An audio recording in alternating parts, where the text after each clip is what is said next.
Bonus. Trax.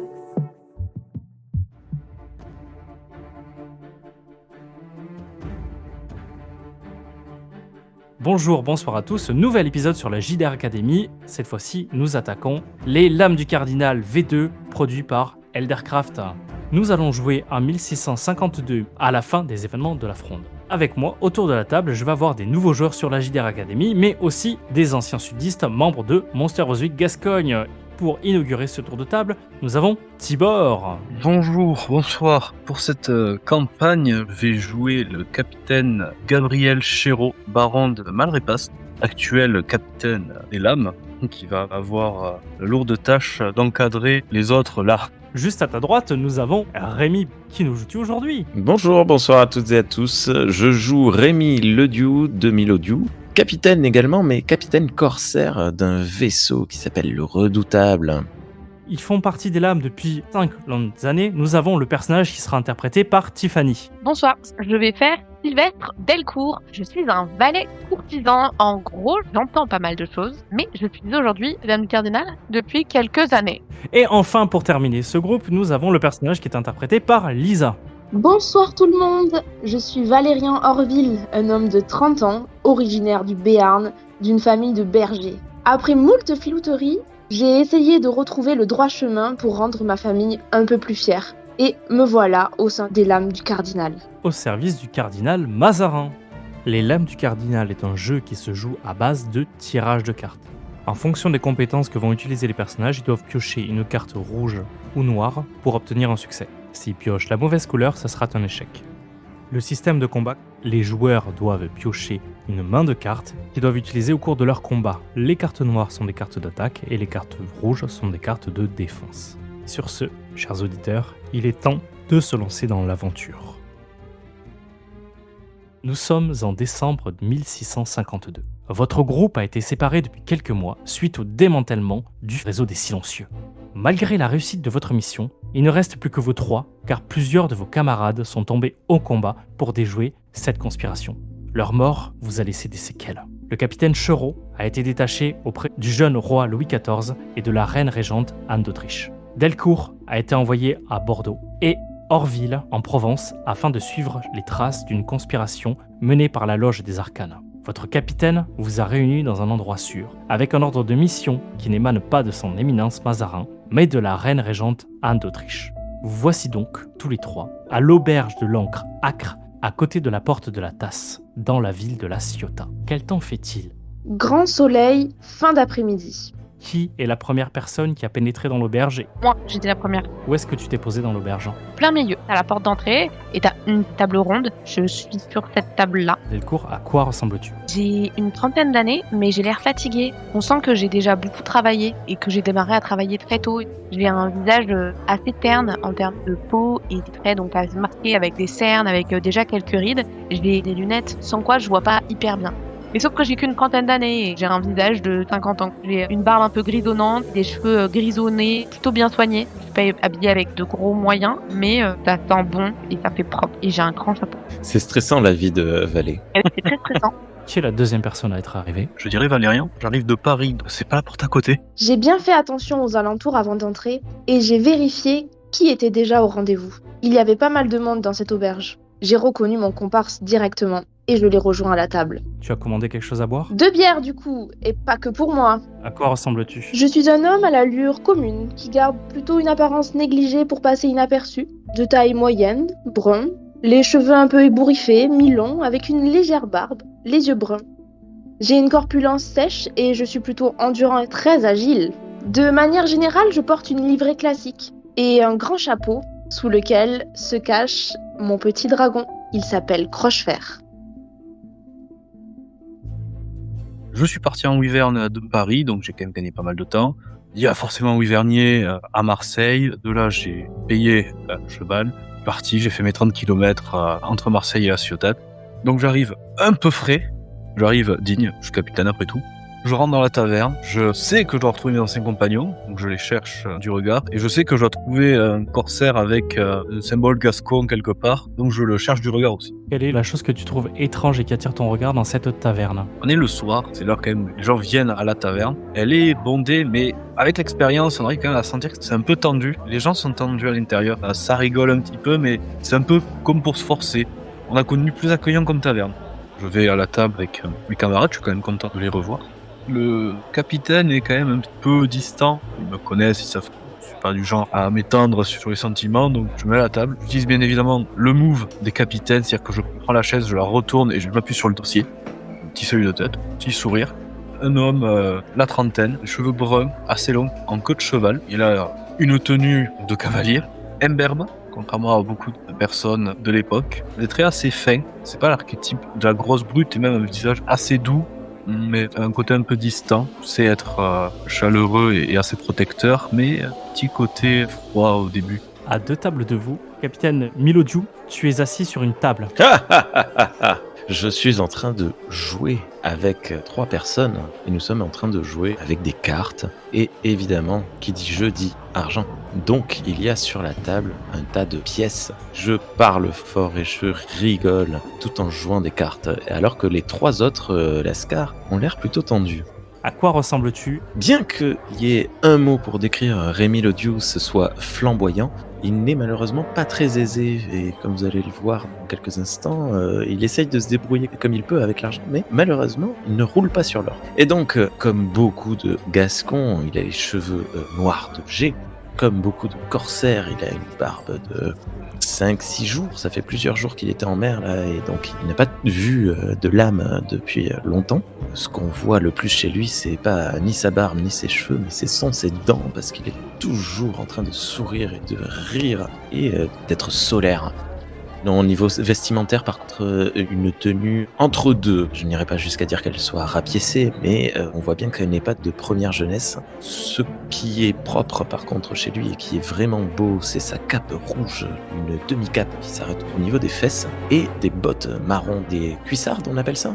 Évidemment, on voit toujours, et ça c'est la pièce qui l'entretient le plus de sa tenue, c'est son pistolet à la ceinture qui est accroché dans un mélange de cuir et de manière particulièrement beau et de belle qualité. À votre avis, chère lame, qu'est-ce qui se passe sous cette table? Ce brave homme qui est en train de rigoler, de faire du bruit et qui correspond malheureusement à la description qu'on a eue, triche honteusement et qui est en train de monter les autres en tension. Peut-être qu'il y a une bagarre qui va se déclencher parce que ça commence à bien faire de se faire plumer.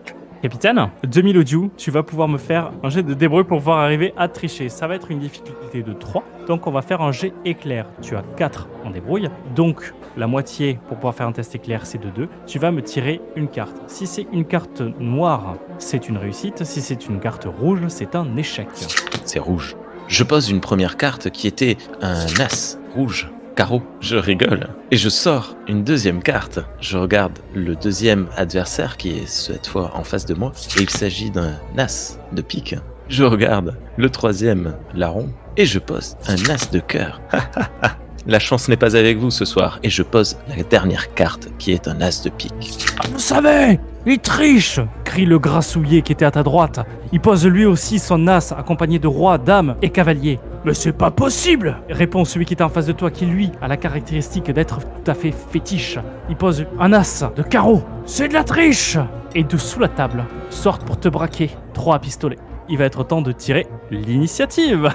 Vous allez prendre votre carte de l'arcane des joueurs. Si vous tirez une carte qui est inférieure à 10, c'est vos adversaires qui agissent en premier. Et de 11 à 21, c'est vous qui agissez en premier. Alors il y a un 18. 18, c'est la demoiselle à la tour. Le 3, c'est le jongleur indécis. Le gentilhomme au corbeau, c'est en 11. Moi j'ai le 13. Qui a tiré le jongleur indécis? Moi, Vous allez tirer et mettre dans votre main le nombre de cartes que vous avez qui correspond à votre valeur d'escrime. Si vous tirez une arcane, dites-le moi, parce que ça changera quelque chose. Quand vous avez tiré le nombre de cartes correspondant à votre valeur d'escrime, on pourra passer à la suite. Je dois te dire l'arcane que j'ai tiré? Tu pourras la jouer durant ton tour de combat, mais à partir du moment où tu la joueras, elle remplacera la carte de ton choix. Vos adversaires ont des valeurs d'attaque, des valeurs de défense et des résistances. On est sur un système qui est très narratif. les cartes d'attaque sont les cartes noires. Les cartes de défense sont des cartes rouges. À partir du moment où un adversaire va vous attaquer, si vous ne voulez pas subir des points de dégâts, vous allez devoir défausser une carte rouge par nombre d'attaques que vous subissez. Vous devez poser à chacun de votre tour un minimum une carte. Vous pouvez en déposer plusieurs. Le jeu se veut avec de l'entraide. Il y a des points d'unité qui sont répartis. Vous en avez 4 dans le pot commun. À partir du moment où vous vous assistez, vous vous donnez un soutien émotionnel en vous disant par exemple « Sylvestre, j'arrive !» Là, la personne qui a dit ça peut prendre un point d'unité, balancer un point d'unité au coéquipier, et ça permettra à la personne qui a reçu le point d'unité de piocher une carte supplémentaire dans le tarot des ombres. Ça va être très très utile parce que ça vous permet, vous, de piocher des cartes que vous n'allez pas avoir pendant 6 tours. Parce que pendant 6 tours là, vous n'allez pas piocher de cartes. Et pour autant, vous allez devoir poser une carte à chacun des tours. N'hésitez pas à rajouter des éléments. Volontairement, j'ai mis très peu d'éléments de description de décor dans cette taverne pour que vous, au cours de ce combat, vous puissiez rajouter des PNJ, des brodeaux, des lustres qui peuvent être pendus sur lesquels vous vous agrippez. Un étage, c'est fait exprès de manière à ce que, au cours du combat, vous vous imprégniez, vous aussi, de votre décor. Rémi, tu es la personne qui a la plus haute stratégie et donc tu vas être la première personne à faire quelque chose. Tu as 3 personnes face à toi, un mec qui a un visage brûlé, un qui est tout chétif et un grassouillet qui ont sorti un pistolet et qui sont en train de te braquer. Tu es à bout portant. Comment vous osez traiter un gascon de tricheur alors que c'est vous qui sortez les mêmes cartes que moi? Je rêve! Alors je me lance en arrière sur ma chaise et d'un grand coup de pied, je tape dans la table pour qu'elle gicle sur celui qui est en face de moi qui est le chétif. Tu vas devoir pour ça dépenser une carte noire. La table rentre dans le chétif. Il bascule en arrière, commence à perdre pied. Fort bien. J'ai encore un geste ou pas? Tu peux déposer autant de cartes que tu veux. Ah ben alors, j'attrape le pichet qui était à ma portée parce que j'ai beaucoup bu ce soir et je lance au visage, dans le grassouillet qui est à droite. Le grassouillet prend de plein tête le bro qui s'explose. Tu l'as complètement aveuglé, mais il dégaine son épée en plus d'essayer de te tenir en joue. Delcourt, c'est à toi d'agir. Je pousse ma chaise de sorte que je puisse venir au même niveau que le mec brûlé. Ouais, ok. Qu'est-ce que tu vas faire concrètement? Je lui donne un coup de coude et un coup de fourreau. Quelle carte mets-tu pour pouvoir faire ça? Je dégaine 9. Tu le frappes avec le coude, avec le pommeau. Il fait tomber son pistolet, il dégaine son épée et se met face à toi en garde, légèrement déboussolé. Capitaine, En voyant que c'est en train de tourner au vinaigre, je me redresse, je m'appuie sur la chaise pour me projeter en arrière sur la personne qui pointait de son épée mon camarade. Je vais juste légèrement dégainer mon fleuret pour taper en plein dans le bas du ventre et couper le souffle.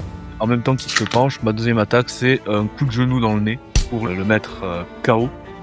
le brûlé s'effondre lamentablement sur le sol, assommé, en train de vider la bière qu'il avait accumulée par son ventre. Je regarde si les deux autres ont envie encore de se battre ou à redescendre un petit peu. Pour l'instant, oui. Je vais pas attendre qu'on m'attaque pour dégainer. Je vais dégainer, je vais les maintenir en respect. Delcourt, le chétif dégainé face à toi, il va lancer une attaque sur ton torse et une attaque en direction de ta gorge. Je me défends. C'est très bien, tu viens de poser un cavalier de sang. Tu es une école suédoise, donc tu as une réussite supplémentaire, tu as 3 réussites. Je vais te laisser me décrire comment tu pars. Je lève par le haut la pointe et après je redescends en zigzagant à la Zoro. Parfait. Rémi Lediou, le grassouillet a dégainé. Son coup de pistolet part à côté de toi et se fiche dans un tonneau de bière dont le liquide commence lentement à s'écouler. Mais ni une ni deux, il fait 2 pas vers toi. T'es un escrimeur chevronné qui t'attaque avec 2 attaques. Une en direction de ton genou pour pouvoir t'immobiliser. Je vais plonger sur le côté, le plus loin possible, en direction de la serveuse qui avait un plateau avec 5 bières bien remplies et un verre de vin rouge. Et je sors un 5. Il revient vers toi pour te porter une deuxième attaque, un coup de destock au niveau de ton torse. Je tourbillonne sur moi-même et lors de la deuxième attaque, il tape dans le plateau qui virevolte, qui saute dans les airs. La serveuse pousse un hurlement. Je l'attrape avec la main droite autour de la hanche et avec la main gauche, j'attrape une bière qui n'avait pas eu le temps de tomber au sol et je bois une lampée en rigolant. C'est magnifique, complètement flamboyant. C'est au tour de Valérian Orville d'agir. Comme j'étais à l'opposé au niveau de la table, je me projette. Je passe dessous, je glisse le long du sol et, petit coup, croche-patte pour aller aider Sylvestre. C'est une wyverne de souffle que tu es en train de poser. Tu es l'école pirate, donc tu es l'école du souffle. Tu portes 3 attaques. Je fais mon croche-patte. Il se prend un bon gros coup dans les chevilles. Il bascule en arrière. Hélas pour lui, sa tête se cogne sur la table qui était déjà à moitié renversée. et je lui remets un bon gros coup de pied dans les côtes. Tu as vu ses yeux commencer à se refermer et au moment où tu tapes dans les côtes, lui aussi rejette de la bile. On recommence un nouveau round. Si vous avez posé des cartes qui sont en dessous de 8, vous avez perdu l'initiative. Et si vous avez posé que des cartes qui sont en dessus de 8, vous allez être la première personne à agir. Moi, je la garde. Tu la gardes. Capitaine, tu prends l'initiative. Et Orville, tu reviens toi aussi flamboyant avec l'initiative. La première personne qui va agir de vous tous, ça sera Delcourt qui a la valeur de stratégie la plus élevée. Suivi ensuite de Orville et après du capitaine. Il y en a 2 qui sont out. Le grassouillet, c'est lui qui a pris le pot sur la figure. Oui, c'est ça. Je me mets accroupi. Je vais lui faire un croche-patte pour qu'il tombe. Un 3 de souffle. Il perd pied, s'éclate la tête sur une chaise qui était tombée et t'entends un gros crack Ah, au niveau de sa tête. Il a une belle commotion cérébrale.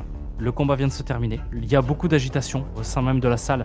Les passes d'armes que vous avez fait ont pris une quinzaine de secondes à se faire. Je me tourne vers Rémi Ledoux, je lui tends la main. J'ai connu des premières rencontres plus économes. Capitaine Chéreau. Je m'attends à ce qu'il serre la main en retour parce que sinon ça va être très gênant. haha, merci messieurs. Et oui, je te serre la main chaleureusement. Par contre, immédiatement, je me retourne vers les restes de la table et je commence à ramasser les pièces. Ah, ces malandrins qui trichent, je ne supporte pas ça. Merci à tous les trois. Dirigé vers le comptoir, je vais utiliser un peu de l'argent que m'a donné Anne pour le voyage, pour dédommager le tavernier de tout ça et qu'il n'y ait pas d'esclandre. Non mais de toute façon, à chaque fois, c'est pareil. Dès que les corsaires y reviennent, les cales pleines d'avoir pillé des navires espagnols, c'est toujours la même pagaille. Qu'est-ce que vous voulez? Je vous prends celui-là, je pose quelques pièces pour le mobilier cassé et le pardon. Je fais un petit hochement de tête et je retourne voir mes camarades et on va partir d'ici. Est-ce que mon personnage est au courant que les lames du cardinal le cherchent ? Oui, tu as reçu un dragonnet des messageries Gadget avec un message signé de la part de Anne d'Autriche. Ah oui, c'est pas n'importe qui. C'est très rare de recevoir des messages de Anne. Elle t'a demandé d'accueillir et de bien guider le capitaine Choro lorsqu'il se présentera à toi. Pour vérifier son identité, il pourra te présenter une chevalière. Voilà ce qu'indiquait le message. Alors je suppose que lorsqu'il m'a serré la main, sa main était tendue vers le bas, et donc j'ai vu la chevalière à ce moment-là. Tu abordes la chevalière des lames de manière ostentatoire? Pour cette rencontre-là précisément, vu qu'il fallait qu'il me reconnaisse, Je me relève d'avoir ramassé les pièces, je regarde le tavernier et je lui lance une pièce à travers la salle en lui disant « Tiens, voilà pour ta peine, mon brave ». À nouveau, je me tourne vers 3 nouvelles personnes que j'ai rencontrées. Si vous voulez, nous pourrions discuter ailleurs. Vous voyez que mon attention se porte vers un coin de la salle. Il y a une femme qui était rentrée après moi et qui avait réussi à se placer dans la salle dans un endroit qui n'était pas à mon angle de vue. Ça m'a pas mal perturbé parce que j'étais de manière à pouvoir voir tout le spectacle de la salle et de ce qui se passait. Et elle était toujours là, en train de nous observer. Elle baisse son chapeau et s'éclipse par la porte arrière. Je pense que nous avons été remarqués. je fais signe à mes 2 camarades, on pourra discuter dehors. Je passe la porte, je suis un peu derrière. Je suis également. Je récupère au passage mon chapeau qui était tombé lors de ma glissade et Crochefer me suit. Je regarde avec circonspection ce corsaire qui, pour une rencontre qui était censée se dérouler discrètement, a plutôt attiré l'attention sur nous. Je n'ai pas une très bonne première impression de ce monsieur. Encore une fois, un gascon. Tu as déjà entendu parler de Cyrano de Bergerac qui fait des entrées fracassantes à coups d'alexandrin, de D'Artagnan qui fait des entrées à coups de duel, et Cadet de Gascogne ne laisse pas les endroits où il passe indifférent. Je prends le pas sur tout le monde, je passe devant à la sortie de la porte, et alors que vous sortez les uns après les autres, je mets mon chapeau sur la tête et je dis « Je me présente, je suis le seul, l'unique capitaine Rémi Ledoux de Milediou, corsaire au service de Sa Majesté. À qui ai-je l'honneur ?» Valérian Orville, fier Béarnais. Oh, un Béarnais, je vous serre la main tout de même s'il n'y a rien de pire qu'un Béarnais, à part peut-être les Basques. Je serre la main assez vivement et fièrement. Je serre la main très fort en même temps. Et vous, très cher ? Je tourne la tête de droite à gauche pour regarder s'il y a des personnes dans la rue qui pourraient nous entendre ou nous regarder. Je regarde un peu en hauteur. J'ai pas l'impression qu'il y ait grand monde qui pourrait entendre en tout cas notre discussion. Je tends ma main également. Sylvestre Delcourt. Je serre la main en retour, avec grand plaisir. J'avais un petit sourire sympathique, mais léger. Fort bien. Où procédons-nous, cher capitaine ? J'ai repéré une auberge plus en amont de la rue, qui me semble assez déserte, on pourra avoir une discussion un peu plus sérieuse. Ah, fort bien, j'adore les auberges. Mais tu es aussi à 3 pas de ta magnifique frégate, le redoutable. Est-ce que c'est un bateau de confiance ? Ah bah, évidemment que c'est un bateau de confiance, c'est le mien, voyons. Ma question me tient toujours. Non, restons à l'auberge tranquillement, nous pourrons boire. Et malheureusement, nous sommes en train de recharger les cales. Il y a peu de victuailles à bord. Je passe devant pour aller à cette auberge, je vais payer pour qu'on puisse avoir des chambres. J'avoue que ça m'arrange bien qu'on aille plutôt dans une auberge, parce que je n'ai pas trop le pied marin. Vous n'aimez pas les bateaux? Disons que les bateaux ne m'aiment pas. Savez-vous ce que l'on dit des hommes qui ont le mal de mer? Je n'ai pas dit que j'avais le mal de mer. On dit simplement tant pis pour eux. Quand on rentre dans l'auberge, je paye pour 2 chambres. On restera ensemble et moi je vais me mettre à l'écart parce que j'ai de la paperasse. Sylvestre et Valérian, vous savez qu'en tant que capitaine, il y a toujours de la paperasse. Bon, après, nous, on a l'habitude de dormir ensemble, à côté de nos chevaux. C'est pas la première fois qu'on dort de manière discrète. Sylvestre, Valérian, le capitaine vous a pas donné la raison pour laquelle vous avez été convié et vous ne savez pas pourquoi vous avez rencontré ce corsaire. Ce sera une fois qu'on sera rentré dans nos chambres et qu'on pourra discuter. Montons les escaliers. Vous arrivez dans un couloir qui est sombre, sur lequel vous vous éclairez à la faible lueur de vos bougies. Le sol grince. Vous allez avoir la première chambre de droite et la première chambre de gauche. L'une donnera sur le port de la Ciotat, tandis que la deuxième donnera sur une cour intérieure dégageant des fortes odeurs d'urine. Yes, je pense qu'on sait très bien dans laquelle il va aller. Je vous laisse choisir. Côté port, Évidemment. donc là c'est avec les odeurs d'urine. Par contre, on va discuter dans cette chambre-là. Une fois rentré, je vais attendre quelques secondes et je vais faire de la vigilance plutôt que de l'investigation. Voir si j'entends des bruits. Est-ce que je suppose que d'autres chambres sont occupées? Je te laisse me faire un test de vigilance. Donc tu vas me faire un test éclair, ça va être une difficulté de 3. Tu as une base de 2, tu vas me tirer une carte. Si c'est une carte noire, tu auras réussi. Si c'est une carte rouge, ça sera un échec. Une seule carte du tarot des gens. C'est là qu'arrive ton deuxième truc. Tu n'as pas 4, tu as 5. Donc je te donne le droit de tirer une deuxième carte. C'est aussi un échec. Qu'est-ce qui fait du bruit ce gascon quand même? J'étais en train de vous raconter comment j'ai été obligé de trancher la gorge d'un malandrin un soir de beuverie parce qu'il m'avait mal parlé. Tu es persuadé que l'auberge est complètement vide, étant donné que tu entendrais grincer, tu sens des aspérités dans les murs, donc s'il y avait quelqu'un qui serait dans la chambre d'à côté, tu l'entendrais forcément ronfler. Je vais sortir la missive que Anne d'Autriche m'a donnée et expliquer le contenu de notre mission. Mes amis, déjà, un plaisir de vous voir en bonne santé. Capitaine, je vais tourner un petit peu la tête vers Rémi Lediou. Ça va être embêtant. On doit s'appeler tous les deux capitaines. Pour vous la faire courte, Anne d'Autriche nous a envoyé ici pour que l'on enquête sur certains notables qui se seraient rapprochés de la Griffe Noire. On va identifier ces personnes, s'assurer que nous pouvons les mettre hors d'état de nuire et également s'assurer qu'il n'y ait pas de secte cachée ou tentative de loge sur Marseille. Je me tourne vers votre corsaire et donc c'est là apparemment que vous intervenez. Oui, donc vous me demandez de vous aider d'accéder au coin du port inaccessible. Ça tombe bien, je connais un ami. Je garderai son nom secret pour le moment, mais je sais comment le contacter et comment il pourrait éventuellement, si ce n'est nous faire pénétrer, nous donner plus d'informations en effet. Il y a quelques temps, j'ai été en Provence. Je me suis rendu compte qu'il y avait différents notables qui étaient sous l'emprise, comme tu le disais, le capitaine de la Griffe Noire, mais que c'était plutôt lié à un sortilège ou un rituel draconique. Il y avait notamment un notable du nom de Rambourg, rampait dans une sorte de contrebande de judaïsme doré, à une destination de fête. Gardez l'œil, parce que je pensais qu'il y en avait certains qui détenaient des informations. L'un d'entre vous sait comment accéder au bas-port. L'un d'entre vous sait qu'il y a un notable qui pourrait être lié à de la contrebande, de jusquiasme. Vous savez que quand il y a des fêtes et qu'il y a du jusquiasme à l'intérieur, il y a forcément des dragons dans les parages. On peut se faire inviter à une soirée? Clairement, la manière la plus directe et aussi la plus discrète, ce serait de passer par mon contact pour pénétrer les bas-fonds. Mais une fois là-dedans, je ne sais pas si je serais très utile. Je pense qu'on va commencer par les bas-fonds parce que s'attaquer directement aux notables, je pense que ça serait plutôt la dernière partie de notre investigation. Je viens de dire qu'on peut, mais c'est pas forcément la meilleure solution. Les deux capitaines sont donc en désaccord. Messieurs, qu'en pensez-vous? Je pense que pourtant, dans les bas-fonds, on serait plus discret. Et que petit à petit, on pourrait monter dans les sphères pour voir qui exactement est impliqué et quelle est l'ampleur du trafic. Je connais quelqu'un qui pourrait nous aider. Quoi? Au milieu des notables? Ouais. Je connais pas mal de personnes un peu partout vis-à-vis de mon ancien métier. Il pourrait nous aider à nous dissimuler et à nous incruster? Oui, je connais quelqu'un. Peut-on rencontrer cette personne toute seule? Moi, je peux la rencontrer toute seule quelque part. Là, du coup, nous, il faudrait que demain, on aille à Marseille ou on peut investiguer aussi à La Ciotat. La Ciotat, c'était juste un endroit où vous êtes sûr d'être discret et d'échapper à l'emprise des dragons. Ok, donc là, il faut que demain matin, on aille à Marseille. Tout à fait.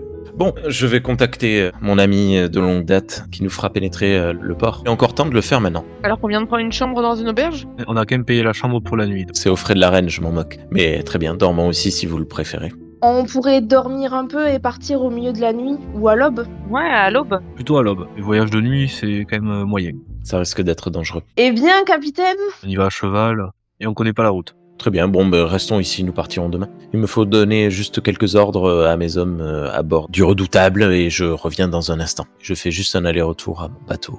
Que dis-tu à ton second? Je vais m'absenter quelques jours, donc rechargez bien les cales et soyez prêts à partir. Ne vagabondez pas trop loin. Une fois qu'il est parti, du coup, je me tourne vers Valérien et Sylvestre. Qu'est-ce que vous pensez de cet individu? si la reine lui fait confiance, alors je peux lui faire confiance. Mais il doit encore faire ses preuves. Je dis rien, mais j'acquiesce de ce que vient de dire Valérian. Une nouvelle journée démarre avec des nouveaux enjeux. J'ai tiré quelque chose qui va vous complexifier la journée. À partir de maintenant, à chaque fois, je tirerai une arcane du tarot. J'ai tiré le gentilhomme au corbeau, ce qui fait que tous les tests de technique qui seront faits verront leur difficulté augmenter de 2. Mais l'atmosphère va aussi être influencée étant donné que nous sommes dans un territoire draconique. Vous allez avoir au petit matin des légères secousses sismiques qui vont se produire et qui vont vous réveiller avant l'aube. Légère secousse sismique en mode petit tremblement de terre ou il y a quelque chose qui nous arrive dessus? C'est un petit tremblement de terre qui commence à secouer toute la ville. C'est comme ça que vous tombez du lit. Je roule et je roule sous le lit. Diantre, ce vin était bien trop fort. J'ouvre ma fenêtre pour voir qu'est-ce qui se passe. Et qu'est-ce qu'il se passe, capitaine? Ça pue rien. Bon là, du coup, je suis bien réveillé. Je regarde le ciel. Ça recommence! Ça recommence! C'est comme hier! On va vraiment pas de dragon, mais je prends note. Et idem de notre côté. Est-ce que vous entendez quelques cris d'affolement qui durent peut-être 2 minutes et ça cesse? Quel niveau les cris d'affolement? Au début, très très énervé, et puis quand ils se rendent compte que ça s'affaiblit assez rapidement, ça se calme, et dans les 5 minutes qui suivent, la vie reprend son cours comme si de rien n'était. Aussi long que les voix portent, tu entendras ces cris. On a juste dégagé depuis notre chambre, donc vu qu'on a été réveillé d'une manière peu coriace, on décide d'ouvrir la fenêtre et de regarder le ciel, la terre. Comment est le port? Est-ce qu'on voit mon bateau depuis la fenêtre? Tu vois ton bateau qui tangue beaucoup. Comme hier, il y a peut-être un canon qui est encore tombé à la mer. Pétard, fieux. Je m'habille, je prends les affaires, je sors et à récupérer le cheval, au prêter. Pareil, moi je le sors. Hein. Je sors également et je vérifie que notre capitaine va bien, puisqu'il était dans la chambre d'en face. Qu'il n'a pas été blessé. On ne sait jamais si un pot lui était tombé sur la tête. Et en descendant, je vais demander à l'aubergiste quel est ce phénomène. Combien de fois s'est-il produit ces derniers temps? L'aubergiste a une petite bedaine chauve et aborde une magnifique moustache bien travaillée et bien soignée, se terminant en tire-bouchon, comme les petits cochons. Ah, c'est produit la même chose hier. C'était pareil avant-hier aussi. Et avant-avant-hier. J'irais même peut-être que ça fait une semaine que ça dure. Mais bon, vous savez, on s'habitue vite. Je sais pas ce qui se passe, c'est peut-être à l'Arsenal, ils sont en train de jouer à des trucs. C'est à peu près toujours vers les mêmes heures. Hein. C'est toujours au moment de l'aube? Oui. Les tirs de canon. Moi, j'en sais rien, moi. Non, on aurait entendu un bang avant. J'ai aucune info. T'es revenu hier, les cales pleines, suite à une prise que t'as fait sur un navire espagnol. Membre de la Griffe Noire. En règle générale, le Redoutable vogue en mer Méditerranée pour pouvoir piller les navires marchands espagnols. Avant de revenir les déposer à la Ciotat, étant donné que Marseille est un demi-port maintenant, vu que les châtelaines et leurs gardes noirs ont réquisitionné une partie du port depuis 1644. Donc j'ai pas d'infos. Allez, on y va. Bon, ben, on a les infos de l'aubergiste. Hein. On pourra demander si ce phénomène s'étend hors de la Ciotat. Si à Marseille, ils ont ressenti les mêmes secousses. Allez, en selle, compagnon. Et je regarde le capitaine et je fais un petit clin d'œil. Alors, chez qui souhaitez-vous vous rendre en premier? Eh ben, chez mon contact. Ton contact à toi, tu t'es déjà rendu quelques fois sur place, tu as récupéré une ou deux cargaisons, tu en as refourgué une ou deux. Ça se situe à l'extérieur de Marseille, il y a un promontoire qui s'appelle le Pharaol, et c'est dans ce coin-là que tu les guides.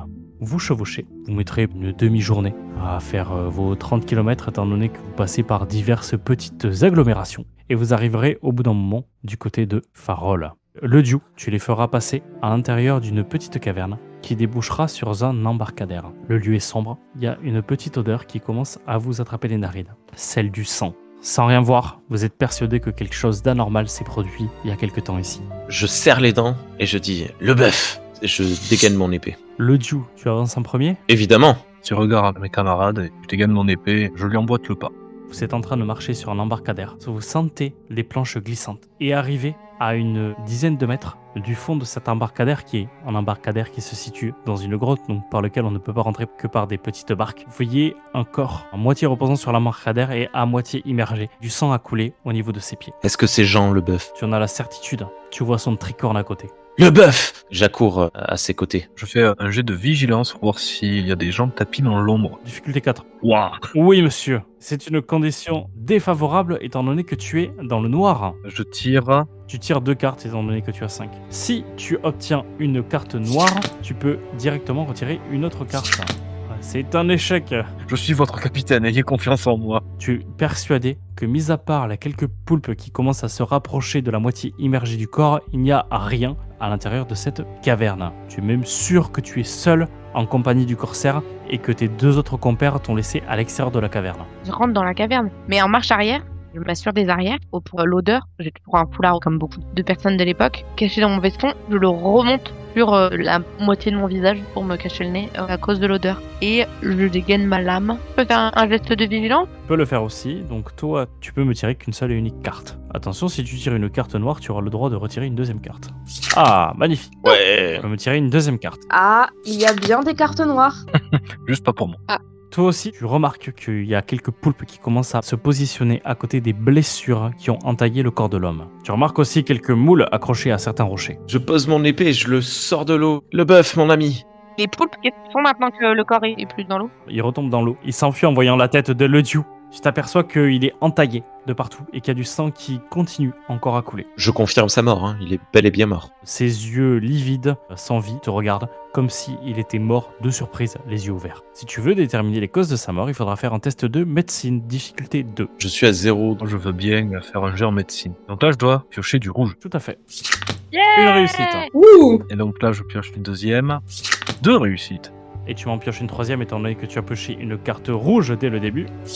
3 réussites, très bien. Je suis à 100% de carte rouge pour l'instant de piocher. Tu réussis avec panache, ce qui va te permettre de débloquer des éléments supplémentaires. En analysant le corps, tu vas te rendre compte que la mort est due à plusieurs coups d'estoc en plein torse. Le décès, même s'il a l'air d'être surpris, a été long. Le sang est encore liquide, la mort remonte à maximum 1 heure avant l'arrivée des personnages. La taille des blessures laisse à penser à une arme longue à lame effilée, possiblement soit un fleuret, soit une reine Christine. Je range délicatement ma lame. C'est une reine Christine? Oui.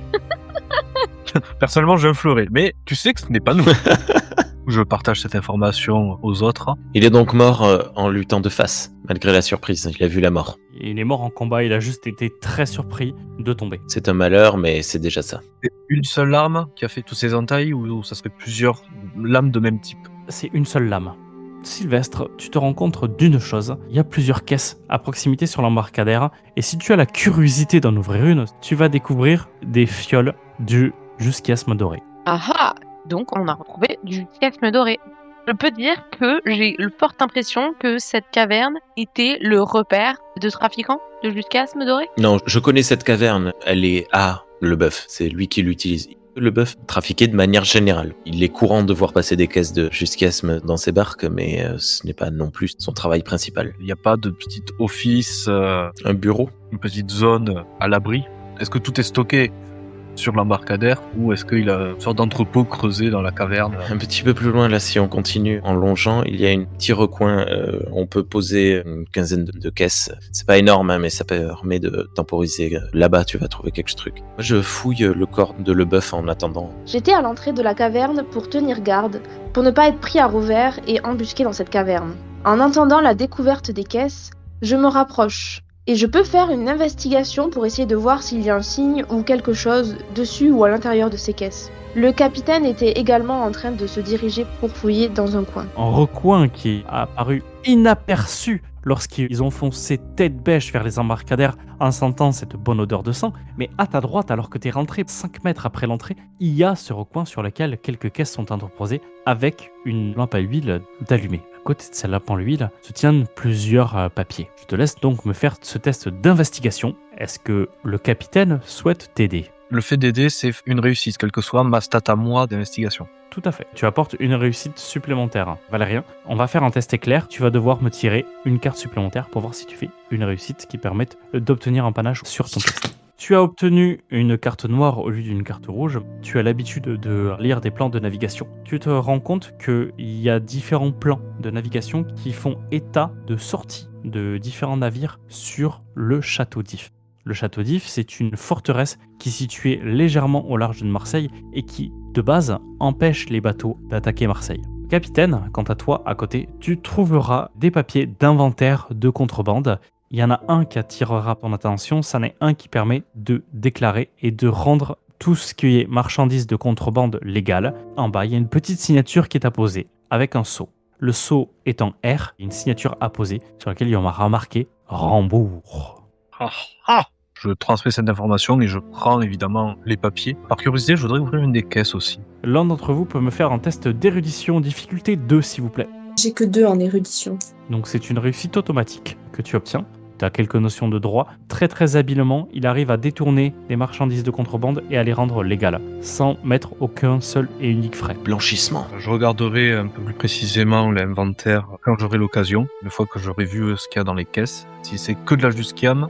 C'est que de la Jusquiam. Et il y a 15 caisses à peu près?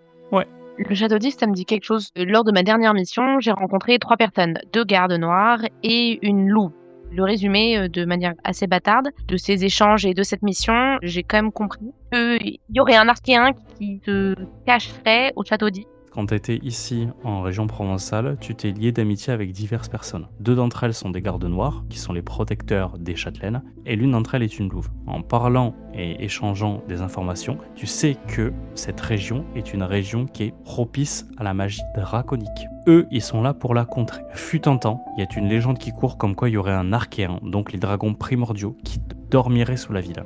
Eux tiennent un sortilège qui évite que l'archéen se réveille. Sauf que il y aurait des dragons qui auraient pris possession du château d'If, qui seraient en train de commencer d'accomplir un rituel qui servirait à réveiller ce dragon. Et ce que vous savez, c'est que le jusquiasme doré permet de booster les dragons dans leur capacité magique. Et donc du coup, là, avec toute la quantité qu'on a de jusquiasme, Il y a de quoi Ouais, faire tu- une orgie dans une soirée mondaine. Normalement, ça se boit avec modération ce truc. Hein. Donc là, les quantités sont énormes. donc là, s'il y a de quoi alimenter un dragon et à le réveiller. Ou des chamans. Il faut agir vite. Je propose qu'on rassemble toutes les caisses ensemble et qu'on utilise la lampe à huile pour foutre le feu à tout ça. Ou tout couler. C'est peut-être dommage parce qu'il y a quand même pas mal d'argent à se faire. Je sais où les stocker, elles ne seront pas vendues au dragon noir. On peut trouver une solution autre. Et plus discrète parce qu'un feu... Il en va de la sécurité de la France. Moi, j'aurais dit de les jeter dans la mer. Déjà, est-ce que c'est inflammable? Je ne veux pas que autant de quantité de jusquiasme puisse circuler dans Marseille. Je suis d'accord avec mon capitaine. Lequel? Le vrai, l'unique. J'avais un petit peu un sourcil. Oh, je joue à ça. Est-ce que les flacons sont inflammables? Tout est inflammable avec de la poudre à canon. Bah, c'est à l'eau, hein. Vidons-les. Je subtilise évidemment une bouteille pour moi-même que je glisse dans ma poche. Ok. Vous balancez donc les fioles de jusquiasme à l'eau tout en les vidant. Avant de partir, j'ai du mal à quitter le bœuf. Vous voyez filer une larme sur le coin de mon œil avant de le repousser délicatement dans l'eau. Allons-y. Et moi, je te tapote sur l'épaule Ah non. de manière discrète pour montrer que je te comprends. Je sais ce que c'est d'avoir perdu quelqu'un. Et malheureusement, au moment où tu fais ça, j'esquive un coup d'épaule pour m'échapper. Ce sera une sorte de petite porte dérobée par laquelle tu feras peut-être passer tout le monde et ça vous permettra directement de tomber sur la plage en dessous de la falaise qui vous donnera une vue magnifique sur le fort de Saint-Jean, pas très loin de la citadelle de Marseille. Vu que notre prochaine cible, c'est le château, sachez que le bœuf m'y a conduit une fois. Je saurais peut-être nous y reguider. Et du coup, on va devoir prendre ton bateau là pour y aller, non? Non, parce que nous allons manquer de discrétion. C'est un lieu très gardé. Je connais une autre manière. Il va nous falloir marcher. Et je te souris de ma plus belle dentition. Ces tunnels existent. Ils vont être compliqués à utiliser parce qu'ils sont quand même remplis de salamandres et autres joyeusetés. Baronne, comment tu réagis en entendant tunnel, salamandre et cils? Je tapote un petit peu dans mon sac. Je vérifie qu'il est là parce que j'ai pas eu de nouvelles depuis quelques temps quand même. C'est que j'ai un petit cil, tout maigrichon. À quoi ressemble un cil? Je les interprète un petit peu comme des rats draconiques proches de la salamandre, mais ils vont avoir un comportement d'une horde de rats. Dès qu'il y a une goutte de sang qui tombe, que ce soit chez eux ou sur une proie, ils se précipitent tous tels des piranhas pour la dévorer. C'est excessivement sanguinaire et c'est mortel en nuée. Quand vous en avez moins d'une dizaine, c'est facile à combattre, surtout quand vous touchez la première, parce que les autres vont se jeter dessus pour la dévorer. Par contre, dès que ça arrive en nuée, la seule chose logique à faire, c'est de fuir. Sinon, vous restez sur place. Si on récapitule, les tunnels, tu nous les conseilles pas. Quels sont les autres moyens pour aller au château d'If? Non, mais très probablement que Morel, l'armateur, y va régulièrement de manière secrète. Parce que le problème, c'est que si on y va, franchement, on va être grillé. Il faut pas se faire voir. Il faut un minimum de discrétion. Parce que c'est quand même surveillé. On pourrait se faire passer pour un ravitailleur. Je pensais à ça, ouais. peut entrer en contact avec Morel. Je pense que c'est le mieux, se faire passer pour les membres d'équipage de bateau ravitailleur. Et au cas où, on peut prendre de quoi les canarder. On est tous et toutes armés, de toute façon, pas de problème. J'ai de quoi les soudoyer aussi accessoirement. Dans ma contre-poche, j'ai 2 bouteilles de Jusquiam que j'ai récupérées avant qu'on détruise tout. Ça peut ouvrir des portes. Vous montez sur vos chevaux. Le baron va prendre la tête de la marche afin de vous indiquer la direction à prendre. Rémi, la caméra va s'attarder sur ton personnage. Elle va zoomer sur ton œil, sur la larme qui va en découler. On va avoir un léger fondu au noir et c'est à ce moment-là que tu vas revivre une scène de camaraderie forte que tu as eue avec Frédéric Leboeuf. Un souvenir qui t'a ému le cœur et qui remonte à la surface. Le dernier grand souvenir que nous avons vécu ensemble il y a quelques mois, puisque au début de cette année 1652, suite à un long voyage, nous sommes arrivés sur l'île de la Tortue. Leboeuf et moi avons pénétré la forteresse de François Levasseur qui dirigeait l'île de la Tortue mais qui s'était parjuré de la couronne française et qui n'en faisait plus qu'à sa tête. Leboeuf et moi qui avions par le passé travaillé avec Levasseur, nous étions sentis très trahis par lui. Peut-être qu'on comprendra pas vraiment le contexte, mais c'est pas grave. L'image qu'on va voir, c'est Leboeuf et moi pénétrant discrètement dans une pièce, la chambre à coucher de Levasseur, un homme qui a l'air fort bien vêtu. À l'aube, les premiers rayons de soleil pénètrent la pièce, alors que je plante une dague dans le cœur de cet homme.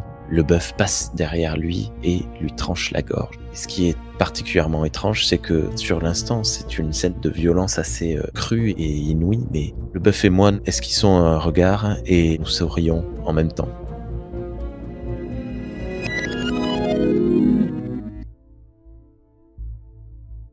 Nous vous retrouvons tous les quatre à cheval à proximité du chantier naval sur lequel officie l'armateur Pierre Morel. Vous arrivez à proximité de grandes portes. À ce moment-là, vous devez descendre de vos chevaux. Vous allez poser une ou deux questions à des ouvriers qui vont vous indiquer l'endroit où travaille Pierre Morel et il est en train de fabriquer à l'heure actuelle avec certains de ses ouvriers une magnifique petite goélette. Alors que vous vous approchez, vous voyez 3 personnes qui sont agglutinées et une en train de pleurer. On connaît cette personne ? Absolument pas. Vous avez l'air d'être avérié en oublié lambda. Qu'est-ce que tu vois, Baron, et qu'est-ce qui t'interpelle ? On est rentré dans le chantier. La personne qui est en train de pleurer est un jeune apprenti. Malheureusement, quand on est apprenti, on fait des bêtises. Et là, il a ses 2 supérieurs en train de lui passer un savon assez sévère. Peut-être plus dur que nécessaire parce que les réprimandes ne cessent pas et c'est bizarre d'arriver à ce moment-là. J'aurais rajouté quelques gouttes de sang, ou alors elle est un bon bleu. Vous continuez votre chemin et vous arrivez auprès de la goélette. Vous êtes en fin de matinée et c'est excessivement silencieux pour un chantier qui devrait être bruyant. Cette goélette, elle fait à peu près quelle taille ? Une vingtaine de mètres. Elle n'est pas finie pour l'instant. T'as le premier pont, mais les mâts n'ont pas encore été dressés, ni les ponts complètement terminés. Quand tu dis c'est silencieux, il y a personne. Il n'y a personne sur la goélette. C'est un guet-apens. J'ai une idée. Je m'adapte en fonction de l'endroit où je suis et du coup je vois qu'il y a des ouvriers. Je vais retourner ma veste, me décoiffer, retourner mon chapeau et faire comme si j'étais un ouvrier. Du coup, je peux aller les voir en leur disant que je suis intéressé pour... Et tu vas réussir automatiquement ton test étant donné que tu as 3 ans du prix. Je vais adapter ma démarche, faire comme si j'avais un petit problème de dos un peu courbé et j'ai l'habitude de porter des charges lourdes. J'arrive devant les gars, je sifflote. Je lui dis j'ai envie d'un boulot. Et vous êtes qui ? Je viens juste d'être veuf, j'ai tout perdu et je cherche à avoir un nouveau travail et changer de vie. Je suis un peu travaillé de mes mains. Très ravie de pouvoir vous aider. Tu les sens sceptiques par ta démarche qui les surprend. Ça va marcher. Nous, on est en train de former ce petit jeune, mais il faut aller voir là-bas le bureau à l'entrée de l'Arsenal qui vous recrute. Puis après, il faut voir les équipes. Mais c'est très calme, vous êtes sûr qu'ils sont là ? Tout le monde bosse aujourd'hui ? Ouais, c'est vrai que les Morel, ça c'est calme. Enfin, il avait pas toute l'équipe, mais il était dans son bateau il y a peut-être une 30aine de minutes sur le pont tout en haut. Ok, je vais aller le voir. J'allais proposer d'envoyer mon dragonnet, Crochefer, explorer pour voir s'il trouvait une âme vivante sur ce bateau. Je soulève mon chapeau. Crochefer était en train de faire une petite sieste. Il n'est pas super ravi de se voir réveillé, mais à l'aide d'une petite gourmandise que j'ai dans ma poche, je le nourris. On a une communication non verbale. Je lui montre le bateau. Il comprend de suite sa mission. Il descend le long de mon corps et puis discrètement, il se faufile. En parallèle, je voudrais bien faire partir bon Cécile. C'est travailler discrètement, donc du coup, je lui montre le bateau et pareil, il va passer par des petits trous encore qu'il y a, vu qu'ils n'ont pas fini de tout monter. Et puis surtout de vérifier s'il n'y a pas une prise d'otage ou des mecs qui sont armés. Le premier des animaux qui va réagir va être le dragonnet, qui va revenir voletant, piaillant. Et tu sais, quand il fait ces choses-là, qu'il y a quelque chose d'anormal qui se produit. Stielito, lui, n'est toujours pas réapparu. Au vu de ces piaillements, je suis alertée qu'il s'est passé quelque chose sur ce bateau. J'entends des mots dans ma tête, donc on n'est pas dans une communication télépathique où on arrive à faire des phrases en entier, mais c'est vraiment juste des mots. Il me dit « mort, mort, mort ». Le Sil ne revient toujours pas. Pendant ce temps, Delcourt, tu es en train de monter à bord de ce bateau par une petite passerelle. Que fait le corsaire, le Dieu? Je dois avouer que je suis passablement surpris par le comportement de mes compagnons, parce que je m'attendais à simplement foncer voir Morel. Exceptionnellement, vu que situation particulière, organisation particulière, j'accepte de rester en écart. Donc pour le moment, je continue à simplement réfléchir et repenser à Leboeuf. Dans probablement 2 minutes, je vais dire à notre capitaine, entre guillemets, c'est bon là, on y va. Pour le moment, ça va, je suis calme. C'est la fameuse fougue gasconne.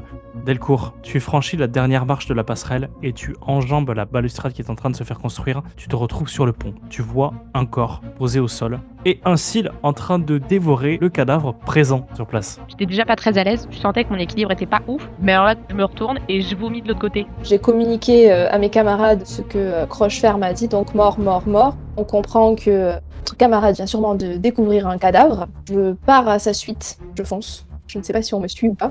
J'enjambe le corps et je m'essuie la bouche avec ma manche et je t'entends monter là derrière moi. Il a le vertige, votre ami, Chéreau? Non, mais pas qu'à m'aller voir. Alors allons-y.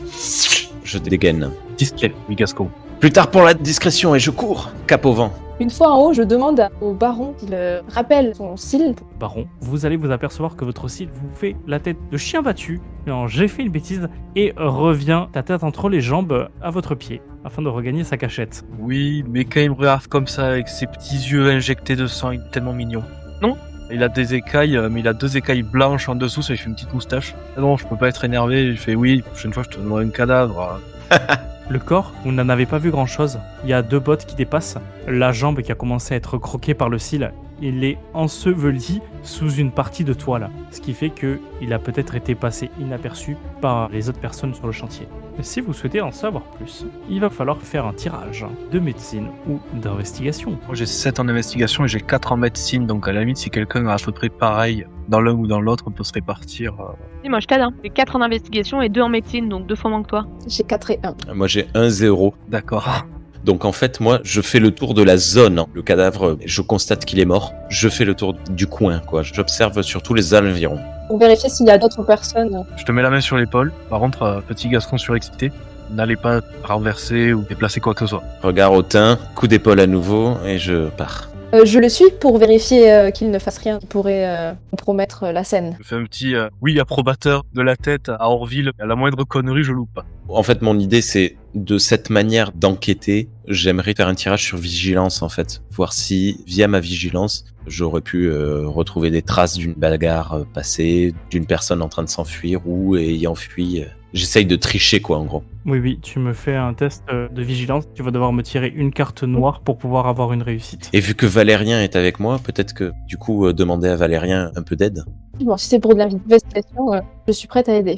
T'as 3 en investigation, c'est un test difficile, tu vas le réussir sans avoir de carte à tirer. Par contre, si jamais après tu veux continuer à investiguer sur de la médecine, je te ferai faire un tirage. T'as une information que t'auras de base et t'en auras une supplémentaire. Je tire combien de fois? Une seule? Une seule fois. Regardez ça, Orville, des traces de pas partout. Il y a une bagarre ici. En examinant de plus près ces traces de pas, on se rend compte que ce sont de petites traces de pas, très légères. Donc, plutôt une personne de petite corpulence. Ça me fait juste penser à ma femme, qui avait à peu près cette taille de pas et qui marchait de cette manière-là, un peu comme un espion. Ces traces de pas mènent jusqu'à la trappe qui va dans la cale du bateau. La personne qui était là connaissait bien le bateau, j'ai l'impression. Et qu'il y avait une trappe, elle était peut-être déjà venue sur les lieux. Elle cherchait quelque chose dans ce bateau, ou est-elle juste venue pour la personne? Ils ne sont pas loin, le cadavre est encore tiède. Je marche d'un pas assuré, épée à la main, vers la trappe. J'ai un petit souffle désespéré en disant « Putain, je suis vraiment plus habitué au Gascon. » Si vous ne me retenez pas, je l'ouvre. Hein. Ah ouais, non mais on va te suivre, hein. Si tu veux passer en premier, vas-y. Hein. À la volée. Emporté par ta fougue gasconne, tu sautes. Allez, bras le corps. Un craquement de bois se fait ressentir, faisant vibrer la caméra. La caméra remonte sur ton visage avec des traits sévères. Il y a une lanterne allumée à proximité, dont tu vas te saisir. De quel côté pars-tu? Bâbord, tribord, avant, arrière? Je vais à bâbord. Tu tomberas très rapidement sur la paroi qui n'est pas encore finie. Les traces ont disparu. Tu te retournes et tu vois que tu as des petits bouts de peinture vernie qui se dirigent vers l'arrière du bateau. On descend derrière lui. Hein. Je les suis. Je marche à fort talon et droit. T'es sûr de toi? Clac, clac. En fait, tu fais diversion pour nous. Tu arrives au fond, le gouvernail n'est pas encore complètement posé, et il y a une ouverture qui se profile, une ouverture sur laquelle tu as un gabarit assez fin qui peut passer, et les bottes passent par là, et tu perds la trace en regardant le sol, étant donné qu'il y a de l'eau sur place. Sacre bleu. Je regarde l'ouverture. Il y a moyen que je passe. Tu es le gabarit le plus léger, moyennant quelques acrobaties, Orville passe sans aucun problème. Pour aller dans l'eau, ça n'a pas de sens. Ça donne pas dans l'eau le bateau. Il y a un peu d'eau. La trace sera perdue, ça n'a pas de sens de descendre. S'il est passé par l'eau, il peut avoir laissé des traces de pas derrière lui. Et en plus, je sais qu'il est pas loin. Vas-y, go, hein. Je peux te pousser si tu veux. On se divise, on y va à 2 et vous restez et regardez s'il y a d'autres éléments à trouver. Non, on se divise pas, c'est ça? Vous deux, vous passez par la trappe, et nous, avec Gascon, on fait le tour. Vous dépêchez, nous on commence à investiguer autour, le temps que vous arriviez. Je prends mon épée et je soulève par mon épée la voile. Je regarde juste sa tête. Tu vois un homme, la quarantaine, barbu, les yeux révulsés. En regardant le corps, je peux pas deviner en quoi il est mort. Il y a une sacrée entaille sur son torse. En plein cœur. Tu vois un papier dans sa bouche, chiffonné. Tu le retires. Tu verras une signature que tu reconnais depuis quelque temps, étant donné que tu t'informes sur l'homme. Celle de Jacques Rambourg, le fameux notable du port. Et à côté, tu arrives à discerner le nom Leboeuf. Et un J, un U. Et le reste de l'écriture disparaît dans ce qui devait être de la salive. Peut-on procéder? Nous, pendant ce temps, avec Orville, tels des acrobates du Cirque du Soleil, on passe par une petite ouverture. Je me lance en premier, tête en avant, bras en avant, je glisse et hop, petite roulade pour me réceptionner. C'est un plongeon salto. T'as 2 petits mètres de distance qui te permettent de continuer de faire ta vrille. Capitaine, Très bien. Orville, lui, pourra rester au sol à investiguer. Et moi, je vais essayer de m'accrocher en haut de l'ouverture et de me donner assez d'élan pour essayer de me réceptionner sur une caisse ou genre même le gouvernail qui est en train d'être monté. et tu vas me faire un test d'athlétisme. Donc tu vas devoir tirer une carte noire pour avoir une réussite, sachant que tu dois faire plus de 2 et que tu n'as qu'une carte à tirer. Allez, Orville, aidez-moi! Il va sauter, ses pieds vont atterrir sur mes mains et je vais le propulser en hauteur. Et malheureusement, je suis trop court et je tends la main. il y a un ralenti. Orville qui me donne de l'élan pour me permettre de passer encore plus haut. Je saute, je tends la main et plus haut que ce que j'avais prévu. Je traverse une fenêtre en toute discrétion, bien évidemment, parce qu'on est là pour ça. Il y avait une fenêtre effectivement qui était posée pour pouvoir faire la cabine arrière de la goélette, un magnifique vitrail dont l'un d'entre eux représentait un dragon. Et pas n'importe quel dragon, le chevalier au dragon, issu d'un des tarots de cartes qu'on a à la cour à l'heure actuelle. Tu passes à travers, ça te déchire légèrement les vêtements, mais ton visage est intact. Je regarde Orville, on y va. Tout en haut, sur le bateau, vous analysez tous les deux cette drôle de papier qui restait. Tu es formel, c'est bien Morel, le cadavre qu'il y avait sous le voile. Je le remets dessus. Je fais un petit signe de croix et je pars. Moi, j'attendais à l'entrée de la passerelle que Delcourt se presse. Dès que Delcourt se relève, on part et je cours marche 4 à 4. Vous retrouvez le capitaine avec quelques éclats de verre, ainsi que Orville. Orville esquisse un joli sourire. Je garde malgré tout le silence pour ne pas froisser l'ego de mon capitaine. On se rend compte que les traces n'ont effectivement mené à rien puisque les traces de peinture ont été effacées par l'eau. Donc nous avons perdu la piste, malheureusement. On parle du papier qu'on a trouvé dans la bouche de Morel. On a trouvé ce papier-là. Sur le papier, on comprend bien, il y a le nom de Leboeuf et on a le début d'un mot qui démarre par Jus. Apparemment, Rambourg a une liste. Il faut qu'on aille rencontrer ce Rambourg au plus vite. Je suis un peu sonnée par le fait qu'il soit mort, Morel, et que ça fasse 2 morts, ça fait beaucoup de morts. Je suis un peu palo, j'ai une petite gourde attachée à ma ceinture, je vais me mettre un peu d'eau sur le front et dans le cou. Je suis pas très bien. Il y a trop de morts, même pas quand les gens meurent. Il est pas très loin, en plus, je crois qu'il est de l'autre côté. Et ben on prend nos chevaux et je vous guide jusqu'à sa baraque. Je vous explique qu'il y a un jardin à l'arrière et que l'idéal serait de se faire discrète. Faut quand même rester discret. Je regarde le Gascon. Ce que je vous propose, c'est que vous êtes en train de parler de ça. Toi, avec le capitaine juste à côté, Orville et le Gascon, vous êtes derrière, bride, abattu. J'ai pas envie qu'il y ait un autre mort, donc on se grouille. Du coup, je suis en train d'expliquer qu'on peut passer par derrière la maison, parce qu'il y a un petit jardin. Ça nous permet d'arriver directement dans son bureau, pièce où il passe le plus clair de son temps, parce que clairement, le reste de sa baraque lui sert à rien. Vous allez tous me faire un test de vigilance, s'il vous plaît. Dame rouge, C'est Rémi. c'est un magnifique échec. Cavalier rouge, Coucou! c'est magnifique. Oh, qui a fait le 5 de griffe? C'est moi. Super. Et la dame de griffe, c'est une double réussite. Orville, tu es à l'arrière, tu es à côté du Gascon qui fait un boucan alors qu'il est en train de recharger ses pistolets tandis que son cheval est au galop. Ça doit être une aptitude de corsaire de pouvoir faire ça dans des moments tendus. Et là, Orville, tu commences à entendre des coups d'épée, comme s'il y avait un combat, des cris, directement dans la maison qui était en train de pointer Delcourt quelques secondes auparavant, alors que vous commenciez à ralentir le galop. Capitaine, tu aperçois au premier étage, dans l'escalier, un combat qui est en train de se produire. Deux formes se battent. Au travers de la fenêtre au niveau de l'étage, c'est ça? Dans l'escalier qui mène entre le rez-de-chaussée et le premier étage. Ok. En fait, Delcourt nous a donné les plans. Oui. Si jamais je casse un autre vitrail en passant par son bureau, je sais où aller pour arriver le plus vite à l'escalier. Absolument. Si tu traverses le vitrail avec le cheval, c'est un test d'équitation et non un test d'athlétisme que tu fais. On y va à fond. Je vais dire au Gascon de tirer dans les vitraux pour les briser, pour savoir que ce soit pas le cheval et moi qui rentrons en tête la première d'eux. Et je vais foncer avec le cheval dans le bureau, fracasser tout ce qu'il y a à l'intérieur. On va traverser la porte. On va arriver dans un grand hall d'entrée où le cheval n'aura aucune adhérence. Je propose qu'on fasse les tirages pour que vous voyez ça. Le Dieu, on te demande de tirer.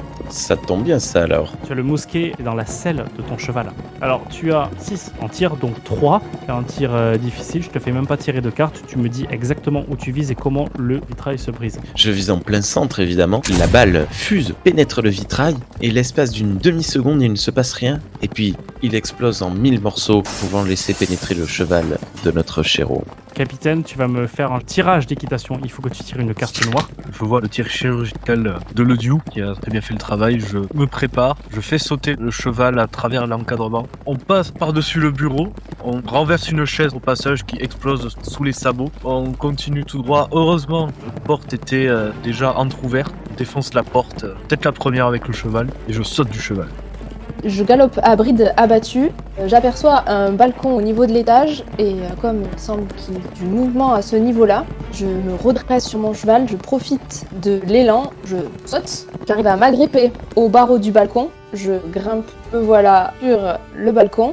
La porte est déjà ouverte, je me précipite dans le couloir. Je tire mon épée en même temps pour faire face au combat. Je fais cadrer mon cheval, 2 sabots en avant, paf, toute la porte bascule. Quand j'entre, je sors l'épée et je charge au niveau de l'escalier. Je suis à la bonne hauteur en restant sur mon cheval entre les rez-de-chaussée et le premier.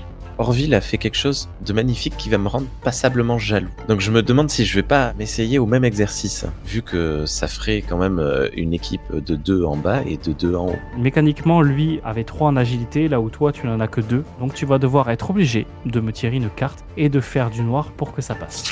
Boum. Magnifique, c'est une double figure. Tu vas réussir à minima à faire quelque chose d'aussi exceptionnel que Orville. Je suis moins souple, leste, élégant, donc ce sera un petit peu plus agressif. Je monte avec les 2 pieds sur la selle du cheval, me vois prendre mon équilibre et j'attrape d'une main le balcon. La main gauche dégaine un pistolet et j'utilise quand même cet élan pour sauter par-dessus la rambarde du balcon et atterrir sur les 2 genoux. Donc je te propose de rajouter un truc parce que tu as fait un mouvement exceptionnel, c'est qu'avec l'élan, tu te poses sur les genoux, mais tu glisses grâce à tes chausses qui fait que tu arrives à côté d'Orville, les 2 pistolets en avant en train d'essayer de viser ce que tu vas pouvoir apercevoir. C'est merveilleux, parfait. Vous voyez 2 personnes se battre à l'intérieur de l'escalier. Un homme assez âgé, petite moustache, flaquette sur le côté, qui a l'air d'être un escrimeur aguerri, commence à perdre le dessus, même si vous sentez qu'il a un gabarit à faire de l'escrime. Et face à lui, vêtue dans une sorte de robe, une femme avec une reine Christine dans la main, qui est en train de prendre le dessus. On dirait qu'elle a une 40aine d'années et elle est très agressive en disant « Vous avez essayé de le manipuler! On va vous avoir! Comme les 2 autres !» Elle est dans une sorte de colère noire. Elle va se retourner, elle va vous regarder en même temps qu'elle combat. Elle arrive à combattre Jacques Rambourg alors qu'elle vous fixe chacun un à un des yeux. On a un ordre? Comment ça se passe le combat? Vous allez tirer dans l'arcane des joueurs vos initiatives. Alors, l'enlumineur aveugle, c'est toi, capitaine. Capitaine, tu joueras en dernier. Tes lames et le corsaire vont jouer en premier. On a le droit de faire un petit point briefing, on va pas le faire très long. Moi, ce que j'ai compris de cette lettre qu'on a trouvée, c'est que Rambourg était l'instigateur. C'est lui qui a demandé l'assassinat de Leboeuf, Morel et d'une 3e personne. Le truc, c'est que cette femme, je sais pas si c'est pas elle qui les a assassinés, et qui finalement a été trahie par Rambourg. Alors pour moi, c'est la personne qui a assassiné en tout cas Morel, parce qu'au vu des pas féminins, ça colle parfaitement aux pas qu'on aurait trouvés sur le bateau. La lame. C'est la même lame qui a tué Leboeuf. En effet. De base, j'étais là pour péter la gueule à Rambourg. Si j'agis, c'est pour lui tirer dessus. Tu peux lui tirer dans l'épaule, hein. Au moins tu l'affaiblis et il peut plus rien faire. Ou dans le mollet à la limite, qui se casse la gueule dans les escaliers. Non mais pas de problème, mais vous vouliez faire quoi ? Moi, je voulais arrêter le combat pour faire en sorte que justement on puisse un peu se parler. Tirer dans le genou, c'est bon. Ouais, tu peux tirer dans le genou. C'est très gascon comme façon de penser. Il combattra plus. Le mec là, c'est Rimbourg ou c'est un mec lambda? Non, c'est Rambourg. Ouais, c'est lui. De toute façon, quoi qu'il arrive, on est rentré dans une phase de combat, donc il faut bien combattre. J'aime bien savoir qui est ma cible. Fin de votre point briefing. Alors, j'ai une petite idée. Moi, je peux démarrer pour l'attaque. Oui, tu peux. Je suis toujours sur mon cheval au niveau de l'escalier. Au plus près des 2 personnes. Mon cheval, il se cabre. Je pose ma carte. Un 3 de griffe. J'essaye de désarmer la nana. Tu veux lui taper en dessous du pommeau pour faire sauter l'épée en dessus, c'est ça? Ouais. Habilement, elle va faire un pas sur le côté, dégager ton épée et se reconcentrer sur le combat qu'elle a en face de lui, c'est-à-dire Rambourg. Comme si elle t'avait tout simplement ignoré. Super, useless. C'est quelque chose qui t'étonne. Tu es un très bon escrimeur et ton attaque se fait parer très facilement, comme à tes débuts d'école d'escrime. C'est vexant. Je suis vexée. À vous. Tu veux y aller, Orville, ou j'y vais? Vas-y, et prompte à l'action. Je vise. Tu es sur tes genoux, tout en haut de l'escalier, tu vises. Un 8 de souffle. Orville, c'est à toi, tu es en haut de l'escalier, tu as le pirate qui a glissé à côté de toi, tu as le combat qui fait rage juste en dessous de toi, tu vois une femme très agressive. Je crie halte, arrêtez-vous! Comme personne ne m'écoute, je vois bien que le combat ne va pas s'arrêter et que cette dame a le dessus. Je vais tenter moi aussi de me mettre entre les 2 personnes et donc de parer l'attaque qui visait Rambourg. Donc Pour pouvoir te déplacer, il va falloir que tu poses une figure. j'ai tiré une arcane, mais du coup j'ai un cavalier. Très bien, tu vas pouvoir et te déplacer et tu as 2 réussites. Je m'interpose, j'arrive à parer le coup qui tétanise un peu mes muscles. Je dois utiliser toute ma force pour arrêter ce coup et j'essaie de repousser mon adversaire. Ok. J'arrive à la repousser d'un pas, mais elle est très très résistante. Tu la repousses d'un pas, tu arrives même à lui infliger un léger coup sur son visage qui la désarçonne pendant une fraction de seconde. Elle va t'attaquer 2 fois. Un coup d'estoc qu'elle va diriger vers toi poitrine et un coup d'estoc qu'elle va diriger vers ta jambe gauche avec un bel enchaînement. Pour pouvoir éviter ces attaques, tu vas devoir me poser 2 cartes rouges. Sinon, si tu n'en poses qu'une, tu prendras les dégâts. Elle avait pris du recul. Après m'avoir regardé fixement, elle réattaque en visant donc mon bras droit qui tient l'épée. Elle vise mon épaule, mon bras. J'arrive à faire un pas de côté sur la gauche, mais elle réenchaîne en visant mon cou. Je bascule en arrière pour que son épée me rase le nez. J'ai une légère coupure sur le bout du nez et quelques cheveux qui ont volé. Très bien. Capitaine, Je rappelle que mon fleuret me permet d'ignorer un point d'armure à chaque fois que j'attaque. Vu que Orville a pris un peu son attention, il est plutôt orienté vers le haut de l'escalier. Donc je vais prendre une grande inspiration et je vais faire ma botte de Saint-Didier. Je vais donc poser 3 figures. Et mon arcane, vous obtenez F attaque gratuite sur un ou plusieurs adversaires. Je pense que F c'est le nombre de figures que j'ai utilisées. tout à fait. C'est des attaques qui sont considérées comme réussies automatiquement. Il faut que derrière je rejoue des cartes. Elles sont considérées comme 6 réussites, étant donné que c'est des figures. Je prends ma respiration, je me cambre sur les jambes, et je dégaine mon fleuret, je me jette sur elle le fleuret en avant pour transpercer le dos. Tu vas pour lui porter le premier coup au niveau du dos. Elle se pose contre le mur. Elle esquive ta première attaque. Et ça sera la seule qu'elle esquivera. Vu que je veux essayer de la désarmer, je vais faire un coup faussement agressif au niveau de son visage et je revire ma lame pour la frapper au niveau du poignet qui est son épée, pour lui affaiblir sa prise. Est-ce qu'elle lâche son épée Du sang jaillit du poignet et commence à se répandre sur tout l'escalier. Je revise son poignet et je dévie la lame en la trompant pour faire une estoc au niveau du visage. Tu lui arraches une partie de la joue. Ça remonte et ça lui coupe son oreille en 2. Et je regarde ses yeux. Est-ce que c'est des yeux humains ou est-ce que c'est des yeux... C'est des yeux humains, mais qui sont toutefois injectés de jaune.